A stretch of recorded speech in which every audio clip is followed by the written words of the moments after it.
মহামারীর করোনা আতঙ্ক যেন ফের ফিরতে শুরু করেছে। হংকং ও সিঙ্গাপুরে লাফিয়ে বাড়ছে সংক্রমণ, এমনই দাবি করেছে ব্লুমবার্গ। শুক্রবার 16 মে ভারতীয় একটি সংবাদ মাধ্যম এ বিষয়ে জানিয়েছে, এশিয়ার এই দুই বৃহত্তম শহরে সংক্রমণের হার ঘিরে উদ্বেগ বাড়ছে।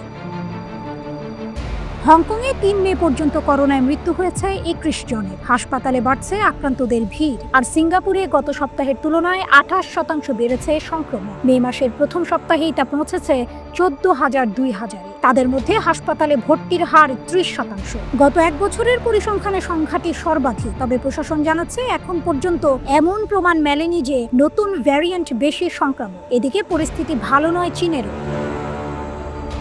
গত 5 সপ্তাহের তুলনায় হাসপাতালে ভর্তি রোগীর সংখ্যা দ্বিগুণ। এপ্রিলে করোনার দাপাদাপির খবর মিলেছিল থাইল্যান্ড থেকে। 2019 সালের শেষ দিকে চীন থেকে গোটা বিশ্বে ছড়িয়ে পড়ে করোনা ভাইরাস, যার কবলে পড়ে গোটা বিশ্বে 70 লাখের বেশি মানুষ। পাশাপাশি এই মহামারীর কারণে দেশের অপ্রাতিষ্ঠানিক খাতে কাজ হারিয়েছে বহু মানুষ, উৎপাদন কমেছে কৃষি ও শিল্প খাতে, সেবা খাতে বহু প্রতিষ্ঠান আয় হারিয়েছে।